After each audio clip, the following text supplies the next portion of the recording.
اعوذ باللہ من الشیطان الرجیم بسم اللہ الرحمن الرحیم کذبت ثمود المرسلین۔ انبیاء کے حالات چل رہے تھے، کئی انبیاء کا تذکرہ گزر چکا، ہود علیہ السلام، نوح علیہ السلام، اسی طریقے سے سارے انبیاء کا تذکرہ کر کے اب ایک اور پیغمبر کا تذکرہ ہے، صالح علیہ السلام۔ صالح علیہ السلام کو مبعوث کیا گیا قوم سمود کی طرف۔ قوم سمود کے حالات بھی قوم عاد ہی کی طرح ہے، یہ بھی جفاکش لوگ تھے، بڑی بڑے قد و قامت ان کے تھے، یہ پہاڑوں کے اندر گھر بنایا کرتے تھے۔ انہیں کسی نے کہا کہ دیکھو آپ لوگ مکان بناتے ہو، تعمیر کرتے ہو، زلزلہ آئے گا مکان سارے ختم ہو جائیں گے آپ کے۔ انہوں نے کہا کہ ہم زلزلے کی پرواہ بھی نہیں کرتے، زلزلہ زمین کو پھاڑتا ہے، ہم بنائیں گے پہاڑوں کے اندر گھر، پتھروں کے اندر گھر بنائیں گے، چٹانوں کے اندر، کہ زلزلہ ہوا چٹان زمین کے ادھر ادھر ہوگی پھر آ کر اپنی جگہ پر رہے گی، مکان ہمارے کو کچھ نہیں ہوگا۔ ایسے لوگ تھے کہ جو اللہ کو بھی چیلنج کرنے والے تھے، ان کا تذکرہ یہاں پر آ رہا ہے۔ کذبت ثمود، جھٹلایا سمودیوں نے، المرسلین، رسولوں کو۔ وہی بات کہ ایک رسول کو جھٹلانا تمام رسولوں کو جھٹلانے کے مترادف ہے۔ کیوں؟ جو کوئی دعوت ایک رسول دیتا ہے وہی تمام پیغمبر دعوت دیتے ہیں، ایک کو جھٹلایا تو سارے کے ساروں کو جھٹلانا شمار کیا گیا۔ اذ قال لهم، جب کہا ان سے، اخوہم، ان کے بھائی نے، صالح، جو صالح تھے، صالح علیہ السلام اللہ کے پیغمبر تھے جو ان کے بھائی تھے۔ تو نبی کیا ہوتا ہے؟ قوم ہی میں سے ہوتا ہے، باہر سے لا کر اللہ نبی نہیں بناتے۔ کیا فرمایا انہوں نے؟ الا تتقون، لوگوں خبردار، ڈر جاؤ، کس سے؟ اللہ سے۔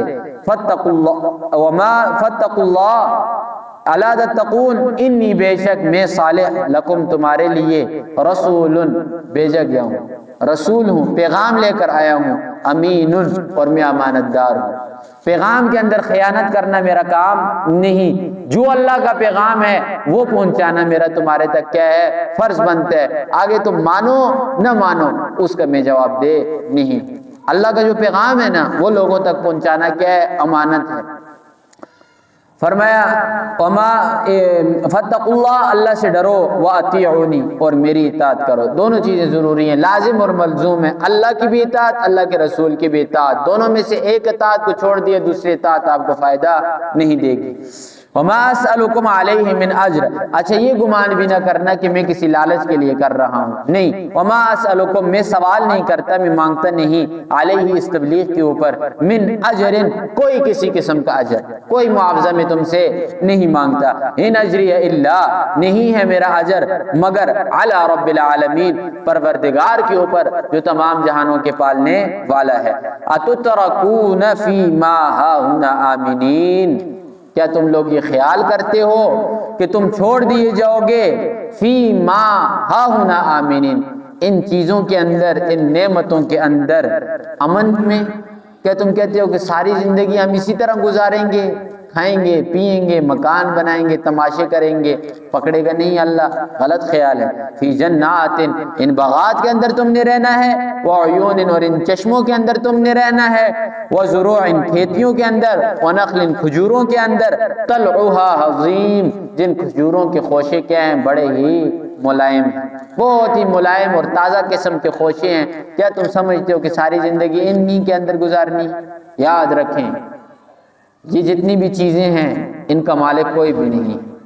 آج جو چیزیں آپ کے پاس ہیں بذات خود آپ ان کے مالک نہیں، ان چیزوں کے مالک آپ اس وقت تک ہیں جب تک آپ کی آنکھ بند نہیں ہوتی۔ آنکھ بند ہوگی آپ کی ملکیت ختم، آپ کے ساتھ ایک ٹیڑی پیسہ کوئی نہیں چھوڑے گا۔ اور تو اور کھیت کے اندر ایک جو چھلی ہوتی ہے وہ چھلی بھی آپ کے ساتھ نہیں جائے گی قبر کے اندر۔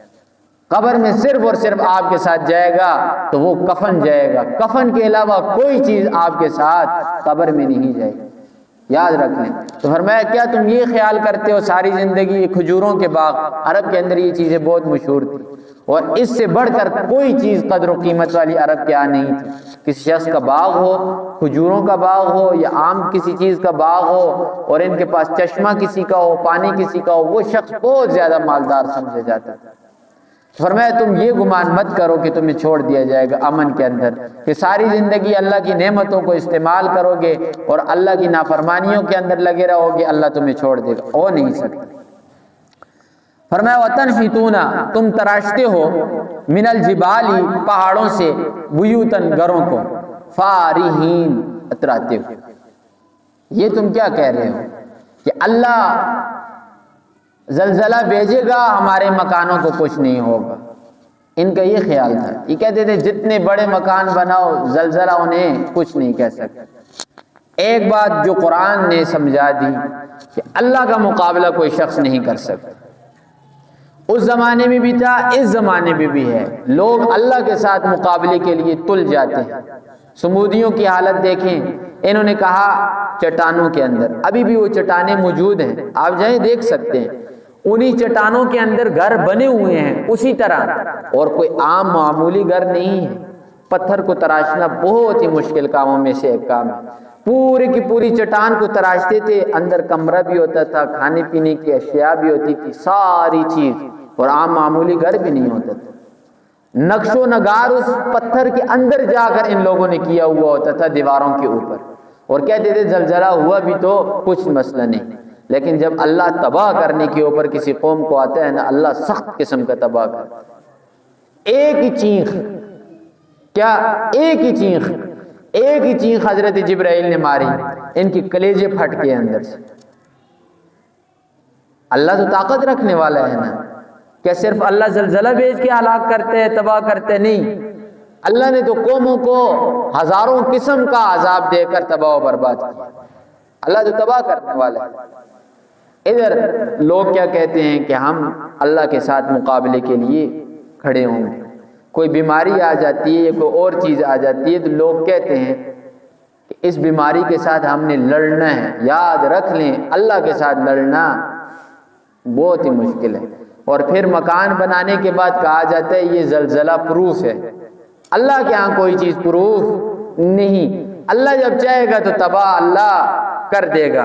تو فرمایا وَتَنْحِتُونَ مِنَ الْجِبَالِ بِيُوتًا فَارِهِينَ فَاتَّقُوا اللَّهَ اللہ سے ڈرو، اللہ کا خوف کھاؤ. وَأَطِيعُونِي اور میری پیروی کرو. ہر پورے قرآن کا خلاصہ یہ ہے. پورے قرآن کا اگر کوئی خلاصہ آپ سے پوچھے تو یہ قرآن کا خلاصہ ہے. فَاتَّقُوا اللَّهَ اللہ کا خوف، وَأَطِيعُونِي پیغمبر کی اطاعت. جو چیزیں جس شخص کے اندر آ گئی یہ سمجھے کہ قرآن کے اوپر میرا عمل ہے، قرآن کی مطابق میں زندگی گزار رہا. وَلَا تُطِيعُوا اور تم لوگ پیروی مت کرو، اطاعت مت کرو، بات مت مانو. أَمْرَ الْمُسْرِفِينَ کن لوگوں کے حکم کی؟ جو اسراف کرنے والے، جو فضول خرچ لوگ ہیں، جو اسراف کرتے ہیں، ان کی بات مت مانو. اب اسراف کرنے والے کون لوگ ہیں؟ الذین وہ لوگ ہیں یفسدون فی الارض جو فساد کرتے ہیں زمین کے اندر، ولا یصلحون لوگوں کی اصلاح نہیں کرتے. یہ کون لوگ ہیں؟ اسراف کرنے والے. پہلے بھی عرض کیا تھا اسراف بہت بڑی چیز ہے. کسی جگہ کے اندر پیسہ لگانا تو ہے لیکن 5 کی جگہ 10 لگا رہے ہیں، مسرف آدمی اسراف کرنے والا ہے. اور اسراف کرنا اللہ کو پسند نہیں. اللہ اور اللہ کے رسول کا حکم یہ ہے کہ مساوات، اب برابری، جتنا ضرورت ہے اتنا کام کرو، اس سے زیادہ کام کرو گے اللہ پسند نہیں کرے گا. فرمایا اچھا یہی لوگ ہیں جو فساد کرنے والے ہیں زمین کے اندر. جو میانہ روی والا شخص ہوگا، درمیانے حالات کے ساتھ چلے گا، وہ کبھی بھی فساد فی الارض نہیں کرے گا. فساد فی الارض یہ سب سے بڑا جرم ہے اللہ کے نزدیک. زمین کے اندر لوگوں کو لڑانا، لوگوں کے اندر فساد پیدا کرنا، غیبت، جتنی بھی چیزیں یہ کس کے اندر آتی ہیں؟ فساد کے اندر آتی ہیں. اور جب معاملہ کدھر لوگوں کے اندر خرابی کا بنے گا اللہ کبھی بھی بخشے گا نہیں. فرمایا ولا یصلحون یہ اصلاح نہیں کرتے. پتہ کیا چلا؟ پیغمبرانہ جو صفت ہے وہ کیا ہے؟ لوگوں کے درمیان صلح کرنا. دو لڑے ہوئے ہیں، ان دو لڑے والوں لوگوں کو مزید گرم نہیں کرنا، ان لوگوں کے درمیان کیا کرانی ہے؟ صلح کروانی ہے. اگر کوئی شخص کر رہا ہے لوگوں کے درمیان صلح والا کام تو یہ کیا ہے؟ پیغمبر کے کام کے اوپر ہے. قالو، جب یہ ساری باتیں قوم والوں نے سنی، جواب دیا انما نہیں ہے انتا تو اے صالح من المسحرین، تو صرف اور صرف کیا ہے جادو زدہ آدمی، تیرے اوپر جادو ہوا ہے۔ اب جتنے منہ اتنی باتیں، ہر ایک انسان کی اپنی اپنی بات ہوتی ہے، اللہ کے پیغمبر کو لوگوں نے نہیں چھوڑا۔ آپ بھی کوئی دین کا کام کر رہے ہیں، حق کے اوپر ہیں، یاد رکھیں مخالفت ضروری ہے، مخالفت نہیں ہوگی پھر منافقت کر رہے ہیں، دین کا کام نہیں، منافقت ہے، اگر مخالفت ہے پھر منافقت نہیں۔ اصول آپ کے سامنے ہے۔ کیا کہا پیغمبر کو؟ پیغمبر نے کون سی گالی دی ہے ان کو؟ ادھر کون سا ان کا برا چاہا ہے؟ پیغمبر نے تو سیدھا راستہ دکھلایا ہے نا کہ لوگو فاتقوا اللہ واتیون، میری اطاعت کرو، اللہ کا خوف کھاؤ۔ انہوں نے کہا کہ تو تیرے اوپر جادو ہوا ہے، تجھے جادو نے آ کر پکڑ لیا، اب تیرا ہوش کام نہیں کر رہا۔ کہنے کا مقصد ان کا یہ ہے جب جادو زدہ آدمی کوئی بھی ہوگا اس کا دماغ کام نہیں کرے گا، یاد رکھیں۔ ما انت الا بشر مثلنا، اب دلیل کیا دے رہے ہیں؟ کہہ رہے ہیں ما انت الا بشر مثلنا، تو ہمارے جیسا ایک انسان ہے، جب تو انسان ہے تو تو رسول کیسے ہو سکتا ہے؟ رسول تو اسے مانیں گے جس کے اندر انسانوں والی صفات نہ ہو۔ فأتی بآیۃ، اچھا اگر پھر بھی تو چاہتا ہے کہ ہم تمہیں رسول بنائیں تو ہماری شرط کو پورا کر۔ فأتی بآیۃ، لے آ کوئی نشانی، ان کنت من الصادقین، اگر تو سچا ہے۔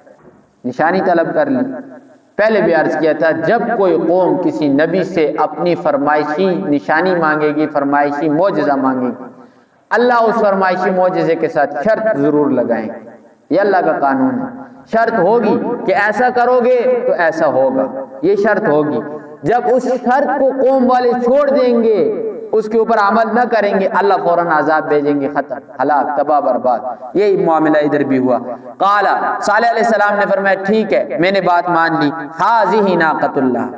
اب بیٹھے ہوئے ہیں نا، روایات کے اندر آتے ہیں کہ سارے کے سارے لوگ، صالح علیہ السلام نے فرمایا تھے مانگو فرمائشی معجزہ۔ ادھر سے کئی لوگوں نے کئی قسم کے فرمائشی معجزے مانگے، کسی نے کہا بادل ادھر آ جائے، کسی نے کہا پہاڑ ادھر ادھر ہو جائیں، ہر ایک نے اپنی اپنی رائے پیش کی۔ اور بعضوں میں سے زیادہ لوگوں نے کہا کہ فلاں پتھر سے 10 ماہ کی گابن اونٹنی نکلے۔ اب پتھر کیا ہے؟ پتھر سے کوئی چیز اس سے پہلے نکلی ہے؟ نہیں نکلی۔ انہوں نے کہا کہ پتھر سے نکلے گی، اور ساتھ شرط لگائی کہ 10 ماہ کی گابن ہو، یعنی اس کے پیٹ کے اندر 10 ماہ کا بچہ ہو، ہم تب تیرے اوپر ایمان لائیں گے۔ صالح علیہ السلام نے فرمایا میں نے تمہاری بات کو قبول کیا، اللہ فرماتے ہیں میں اونٹنی دوں گا، لیکن اللہ نے ایک شرط ساتھ لگائی ہے، اللہ کی شرط سنیے۔ فرمایا ایک دن تمہارے جو جانور ہیں وہ گھاٹوں کا پانی پیئیں گے، جائیں گے جتنی بھی جگہ ہیں جانوروں کے پانی پینے کی، ایک دن ساری قوم والوں کے جانور پانی پیئیں گے، لیکن دوسرے دن آپ کے جانوروں میں سے کوئی جانور پانی نہیں پیے گا۔ دوسرے دن سارے کا سارا پانی صالح علیہ السلام کی وہ اونٹنی پیے گی، اللہ کی جو اونٹنی ہے، صالح علیہ السلام کی نہیں، اللہ کی جو اونٹنی ہے وہ سارا پانی پیے گی۔ اور اللہ کی شان اور قدرت کہ دوسرے دن ایک گھونٹ پانی کا وہ اونٹنی نہیں چھوڑتی۔ یہ اللہ کی نشانی آ گئی اور اللہ کے ساتھ شرط لگ گئی۔ تو کہا قال ھذہ ناقۃ لھا، یہ اونٹنی ہے تمہارے لیے، لہا شرب، ایک دن پانی پینا ہے اس کے لیے، ولکم شرب یوم معلوم، اور دوسرے ایک معلوم دن کے اندر تمہارے لیے ہے پانی۔ شرط کیا ہے؟ ولا تمسوها، اور نہیں چھونا اسے، بسوء، غلط نیت سے، اس کے ساتھ کوئی برائی کی نیت آپ نے نہیں کرنی، کوئی بھی ایسی نیت نہیں کرنی جس سے اس اونٹنی کو نقصان پہنچے۔ پانی اس کا نہیں روکنا، ایک دن جو اس کا پانی ہے، اسے تکلیف نہیں پہنچانی، اسے مارنا نہیں۔ کیوں؟ کہ عام معمولی اونٹنی نہیں ہے، یہ اللہ کی اونٹنی ہے۔ کوئی بھی چیز ہوگی عام معمولی ہے، لیکن جب اس کی نسبت تبدیل ہوگی نا، اس کا مقام بھی بہت بلند ہو جائے گا۔ اب کعبہ کیا ہے؟ عام پتھر ہے، جس طرح عام جیسے آپ پتھر اٹھاتے ہیں، پتھر اٹھا کر اپنے گھر بناتے ہیں، ایسے پتھروں کی وہ دیوار بنی ہوئی ہے نا، ایک حجرہ نما کمرہ بنا ہوا ہے نا، لیکن کیا ہے؟ اب لوگ جا کر اسے بوسہ دیتے ہیں کہ نہیں دیتے؟ ٹانگیں اس کی طرف نہیں کرتے کہ بے ادبی ہوگی، اسی طریقے سے اس کے اوپر جو کپڑا لگا ہوا ہے، نسبت بدلنے سے کیا بدلتی ہے؟ عزت اور مرتبہ بھی کیا ہے؟ بدل جاتا ہے۔ اور یہی چیز ہے قرآن کی بھی۔ قرآن اور قرآن والا ہے تو عام معمولی لوگ ہیں جس طرح ہم لوگ پھر رہے ہیں، لیکن ایک حافظ اور ایک چھوٹا سا بچہ 7 سال کا، اتنی بڑی مثال نہیں دیتے، 7 سال کا بچہ حافظ ہوتا ہے، لیکن نسبت قرآن کے ساتھ جڑی لوگ کتنا ادب کرتے ہیں۔ اس بچے کا ادب یا اس کے والدین کا ادب نہیں ہے، ادب کس کا ہے؟ صرف اور صرف قرآن کا ہے۔ یہی چیز ہے، ادھر بھی نسبت بدلی۔ اونٹنی تو عام اونٹنیوں کی طرح تھی، لیکن بیجی کس نے ہوئی ہے؟ اللہ کی ہے نا، اللہ نے بیجی ہوئی ہے۔ تو فرمایا شربوا لکم شرب یوم معلوم ولا تمسوا بسوء، بری نیت نہیں کرنی اس کے بارے میں۔ اگر بری نیت کی، اگر کوئی نقصان پہنچایا، فیاخذکم عذاب یوم عظیم، پھر پکڑ لے گا تمہیں ایک بہت بڑے دن کا عذاب۔ فعقروها، انہوں نے اس کی کونچیں کاٹ دی، پیچھے سے اس کی کونچیں انہوں نے کاٹ دی۔ کاٹی کیوں؟ ایک عورت تھی، غنڈہ قسم کی عورت تھی، پیسہ اس کے پاس بہت زیادہ تھا، جب بھی فساد کریں گے تو یہی لوگ کریں گے۔ کون سے لوگ؟ جن کی ملک کے اندر کچھ نہ کچھ چلتی ہے، جو پاور والے اور طاقت والے لوگ ہوں گے، یہی کچھ نہ کچھ کریں گے۔ غریب آدمی اٹھ کر کچھ بھی نہیں کرتا۔ یہ غریب لوگ جتنے بھی ہوتے ہیں، یہ اپنے بڑوں کے کیا ہوتے ہیں؟ متاحت ہوتے ہیں۔ جس قوم کے بڑے درست ہوگے، ٹھیک ہوگے، اس قوم کے چھوٹے خود بخود ٹھیک ہوں گے، اور جس قوم کے بڑے بگڑ گئے، اس قوم کی نسل کبھی بھی ٹھیک نہیں ہو سکتی۔ یہ قاعدہ کلیہ ہے۔ معاشرے کی پوری اکثریت کی بات کی جائے تو بڑے ٹھیک ہوں گے تو چھوٹے ٹھیک ہوں گے۔ انہوں نے اس کی کونچی کیوں کاٹی؟ اس عورت نے کہا کہ میرے جانور زیادہ ہیں، تو ایک غنڈے قسم کے آدمی کو بلایا، بلا کر اسے پیسے دیے، کہا کہ اپنی بیٹی کے ساتھ تیری شادی کرواؤں گی، تو اس اونٹنی کو ذبح کر دے یا ختم کر دے۔ اس نے آ کر کونچیں کاٹ دی۔ تو فرمایا فاصبحوا نادمین، کاٹنے کے بعد ندامت انہوں نے کی۔ کام کرنے کے بعد جو ندامت ہوتی ہے اس کا کیا فائدہ؟ اب کوئی شخص کسی کو قتل کرنے کے بعد کہے مجھ سے غلطی ہوگی، میں نے تجھے قتل کر دیا، اب اس کی معافی اس کی کوئی فائدے آئے گی؟ نہیں آئے گی۔ ادھر انہوں نے کونچیں کاٹ دی، پہلے اللہ نے منع کیا ہوا تھا کونچیں نہیں، کچھ بھی نہیں کرنا اس کے ساتھ، بری نیت سے سوچنا بھی نہیں ہے اس کے بارے میں، کونچی اس کی کاٹ دی۔ فاصبحوا نادمین، اس کے بعد یہ ندامت پذیر ہو گئے، ندامت انہوں نے مان لی۔ تو فرمایا فاخذهم العذاب، ان کو آ کر عذاب نے پکڑ لیا۔ پہلے نبی کو حکم دیا کہ آپ نے کیا کرنا ہے؟ ادھر سے نکلنا ہے، ادھر سے آپ چلے جائیں۔ پیچھے کیا ہوا؟ عذاب نے آ کر پکڑ لی، چیخ ماری، ساروں کے کیا دل پھٹ گئے، سینے پھٹ گئے۔ فرمایا ان فی ذلک لآیہ، بے شک اس کے اندر نشانی ہے، اور ظاہری بات ہے نشانی ہے۔ وما کان اکثرهم مؤمنین، ایک پتھر سخت قسم کے سے 10 ماہ کی گابر اونٹنی کا نکلنا نشانی نہیں ہے، معجزہ نہیں ہے۔ فرمایا ان فی ذلک لآیہ ما کان اکثر مومنین، لیکن اکثر لوگ وہ ایمان لانے والے نہیں۔ ادھر ہزاروں لوگوں نے اونٹنی کو نکلتے ہوئے دیکھا، لیکن پھر بھی ایمان نہیں لائے۔ وَإِنَّ رَبَّكَ، اور بے شک تیرا پروردگار، لَهُوَ الْعَزِيزُ، وہ غالب ہے، الرحیم، وہ رحم کرنے والا ہے۔ اللہ سے دعا ہے عمل کی توفیق۔ آمین۔ الحمدللہ رب العالمین والعاقبۃ للمتقین والصلاۃ والسلام علی رسول محمد وآلہ واصحابہ اجمعین برحمتک یا ارحم الراحمین۔